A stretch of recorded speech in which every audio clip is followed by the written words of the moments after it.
Esse homem foi amigo pessoal do meu pai. E hoje, eu, ligando a TV, eu sou compulsivo de notícia, né? Depois de explicar para você isso, eu assisto na televisão da preocupação do governo em preservar a residência deste brasileiro aqui na cidade de Fortaleza. Esse teve uma importância histórica do país e que meu pai, após o falecimento dele, meu pai foi militar na Marinha, e meu pai se tornou compositor, falando que o Brasil não tinha presidente da República militar que nasce ao lado do compromisso do desenvolvimento da sociedade, do país e proteção da sociedade. Então, isso me sinto honrado e de uma forma comovido, porque há todo tempo que meu pai tinha a oportunidade de reverenciar, muitas vezes, algumas vezes ele era criança, e eu presenciei algumas vezes meu pai receber voz de prisão dentro de uma unidade militar, ao qual essa voz de prisão não se efetivava, porque ele desafiava aqueles que se propunham a realidade. E o militar, na época, se dignava a ter a coragem de executar a obra. Então, hoje, nessa noite, vamos abordar o tema Corrupção no Brasil. Diante dos últimos acontecimentos que aconteceu em ocorrendo, que revelou aí uma grande composição, uma grande organização composta de uma minoria privilegiada, comprometida a desviar de recursos que é dinheiro do nosso país. Como combater crime de corrupção numa escala macro, como nós encontramos na Operação Satyagraha? Como se combate, professor? O que é isso? É isso que eu quero saber. Quanto cidadão, é isso que eu quero saber, quanto profissional. Como é que faz? Qual é o compromisso? Primeiro, eu digo a vocês, está na nossa casa, está nos nossos lares. Essa combater a corrupção do nosso país. Eu sou ser de Constituição. Eu preciso ser quem está acabado. E ser útil, perfeitamente útil. Ensino de Constituição. E ao longo desses 49 anos, agrego valores de pessoas que tiveram a participação na construção desse sistema. Posso afirmar aos senhores que na mesa, sentado a essa mesa, existe uma pessoa qual tem a honra de ter um convívio fraterno, irmão, familiar, com a doutora municipal. Esse homem, esse cidadão, ser humano que está além do seu tempo. Ajudou a construir o protótipo. Profissionalmente, nos encontramos e ele contribuiu na minha formação profissional. Mas antes do ano do Cerqueira, teve o meu lar. Como é que foi a construção desse ser para combater a corrupção no nosso lar? Como é que é isso que eu trato na minha casa?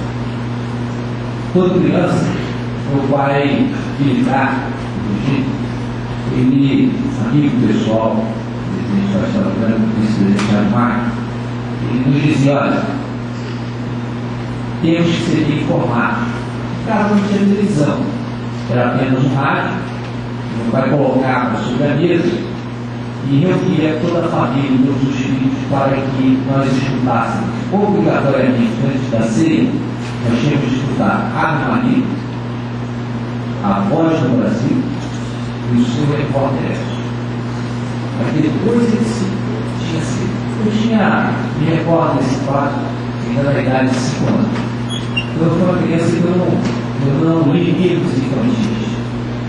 ele tinha acesso à notícia, o que acontecia no país, para acompanhar as mudanças sociais que aconteciam no país, para acompanhar o desenvolvimento do país. E no dia seguinte, a família de Código de Perosa, tínhamos que, vai lá, você só sai para a rua, do colégio, se você está bem informado. Então, no dia seguinte, nós obrigatoriamente tínhamos que comprar os jornais, os periódicos, e ler junto com ele antes de ir para o colégio, estudávamos à tarde. Passada essa fase da infância, estamos já no período aí do secundário. Período secundário, ele dá gama de informação e essa educação paterna, juntamente com a educação materna, que minha mãe, figura singular, dedicou a vida para fazer o bem. Abdicou de todos os privilégios que o ser humano de vaidade pode ter. Dedicou a vida do próximo. Então, eu sou baiano de nascimento, o colega falou, e eu sou um ser que nasceu de uma negra, um branco. Eu sou filho de negro. Minha mãe era negra, descendente de África, e meu pai já é de origem portuguesa, espanhol, loiro de olhos azuis, branco.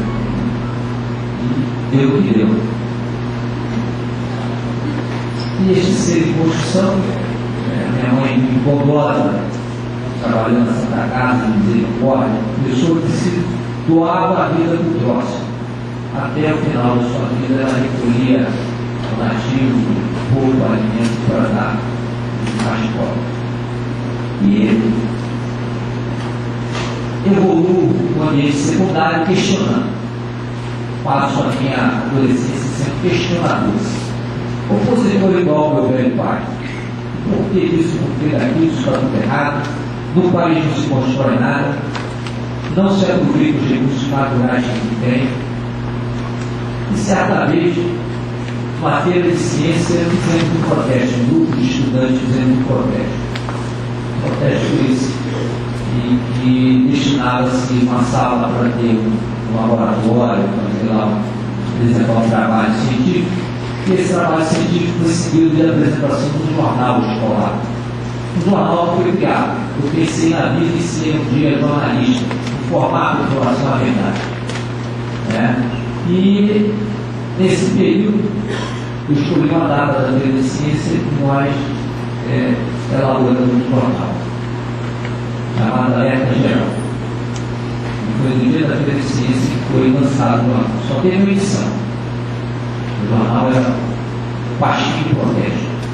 A professora Maria Salgado, hoje é mãe dela, ensinador Maria Salgado, ela quando chegou para inaugurar a feira, já estava sendo distribuído no jornal com bibliógrafos, cheio de protesto.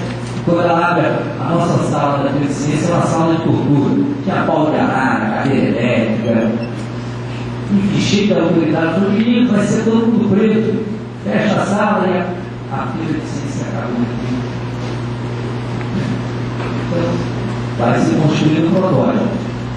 O protótipo, chegamos já na base da universidade, onde encontra um movimento de pressão popular para a democratização do país. A pressão popular é muito forte, muito presente. Eu participo de um memorável comício, chamado Comício da Direta já na Candelária. Hoje você já tem ciência, para quem já tem mais de 30 anos, sabe o que representou esse comício. E lá nesse comício tinha várias autoridades, vários expoentes políticos, desde Ulisses Guimarães, Saudoso Tancredo Neves, Fernando Henrique Cardoso, já na operação, presidente Paulo Luiz Inácio da Silva, Manuel Júlio do Nó, e aqueles discursos políticos, inclusive, que todos nós brigávamos, vibrávamos com aqueles discursos. Mas o discurso